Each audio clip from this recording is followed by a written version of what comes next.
going to start pushback in a moment, which is actually quite hard to do, I've found, without having a good view of the outside space. Also, directly behind us, let me see if I can bring it up actually. I'll get the easy dock and take a look at the front of the aircraft. And now it seems I cannot see it. There we are. Hidden from view is a fuel stand, and if you're not careful, of course, you career straight into it, which is about as much use as a handbrake in a canoe. No fun at all. So back to the pilot view. And we'll do what we can to get around that. Now, one way I found to do it is to go to the views, and we're going to select a new view, outside, top down. So now we've got a top down view of our aircraft here that we can use to help us to position ourselves on the pushback. Okay, click back so we're back inside the aircraft, and let's go to the overhead. Turn on the red anti-collision lights. That's the white ones, Derek. There's the red ones. Good. Put our position lights on. Turn on the fasten seat belts and no smoking signs. And then over on the, we'll go to the first officer's FMS for this, I think, and select the data page, services, and we want a straight pushback. There we go. Now I can, while this is underway, start the engines, but I'm going to do that separately. We are ready now, please release parking brake. Otherwise it can be a bit of a rush.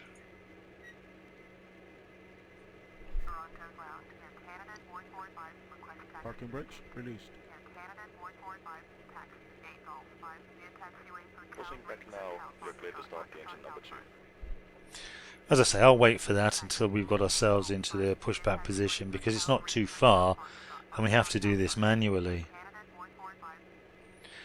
Now, knowing whether to press left or right here is the thing. We want the tail to come this way, and that means right, so I guess that's the direction the nose is going in that they're asking us about. Certainly if viewed from the top anyway.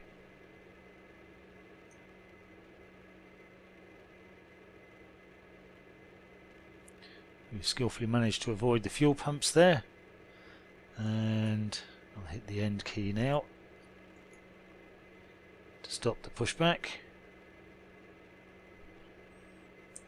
Pushback completed, set the parking brake.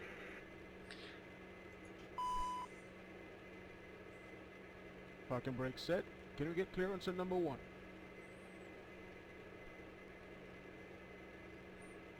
The tow is free and clear of nose gear. Clear to start the engine number 1. Okay, we've got clearance to close or to start engine number 1. I'm going to close the window there. Let's go to our overhead, and we'll set the ignition switch for 2 to normal, select 2 and start, and if we come down to pilot's view we can move number 2 to start and feather. Look at the front of the aircraft, we can see that the engine's starting to rotate. Back to the pilot's position. I'm going to watch here for our prop RPM to get up around 210 before I consider starting engine 1. Good afternoon, ladies and gentlemen.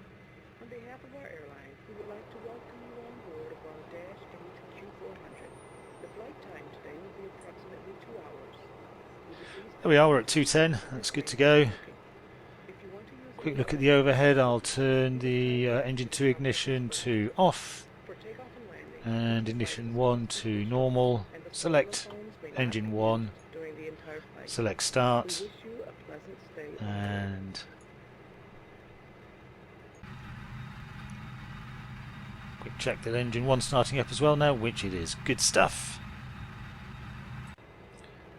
Back to the pilot's chair. We'll wait for these to spin up then to 210.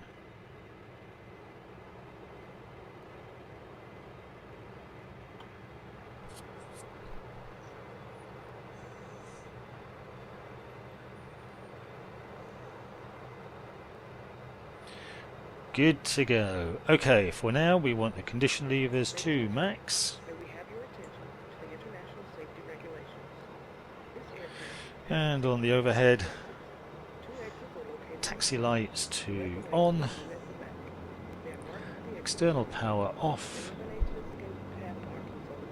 Lead to these exits. the PTU control, which is on the front, To fasten the to on, standby hydraulic pressure to on, tank 1 and 2 auxiliary pumps to on, auto feather to on as well. That's all good. Spoiler switch we want to set to taxi, and we are ready to go. So let's get the parking brake off and make our way out.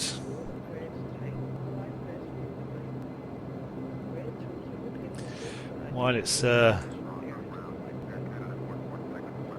back a bit there, while it's starting to move forward, I will just go to the overhead, turn the pitot heaters on, and the anti-skid, which is over on the first officer's side, to on. Set the baro to 29.97.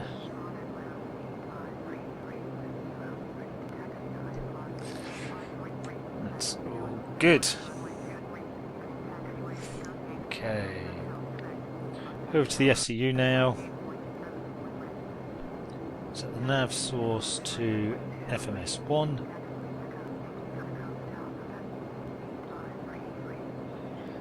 And set the flight director on. There we go. Set the heading to 150.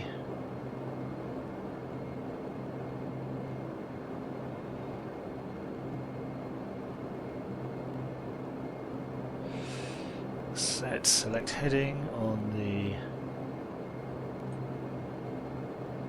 the autopilot, the altitude to 25,000.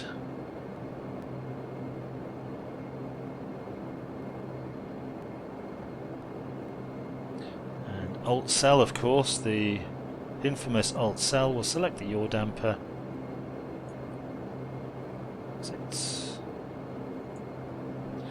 I hit AP by mistake there. And let's double check. We have got heading cell, GA and Alt Cell on the captain's PFD, which we do. And on the overhead, set the heat to warm up. And pilot side window heat on.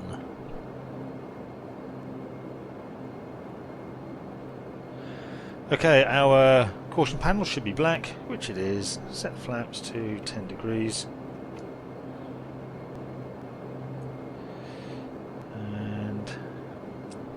Let's turn on the transponder and the TCAS.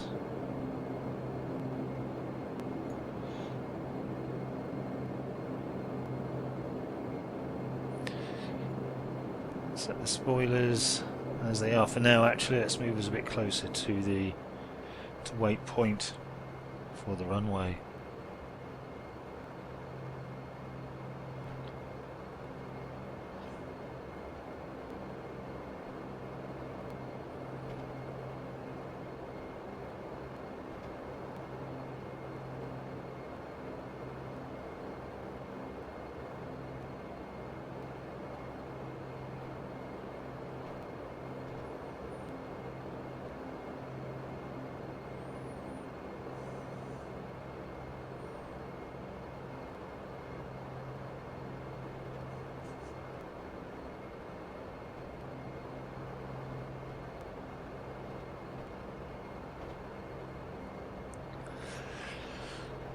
Okay, so we'll just hold here.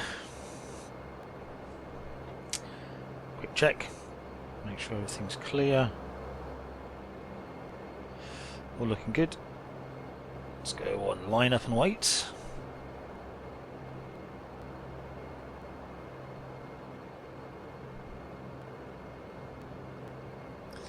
Get off the centre line there.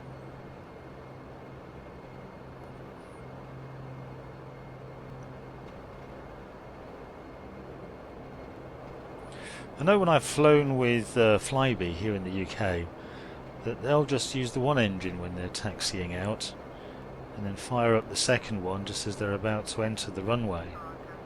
I guess that's a fuel saving or economy measure, or maybe even a noise abatement comes to that. The engines aren't the quietest in the universe, are they?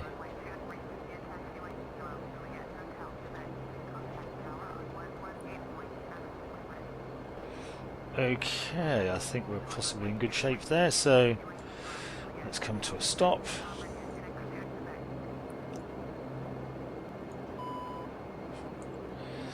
Okay, we'll set the spoilers to flight mode now. Turn the landing lights on. Set the taxi lights to off. Anti-collision lights to white.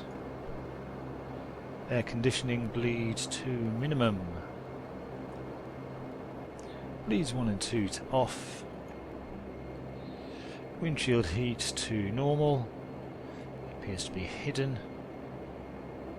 behind there. So well, let's have a quick look at the overhead. Windshield heat to normal. There we go. And down on the pedestal, I want to set MFD 2 to nav mode. So, there we go.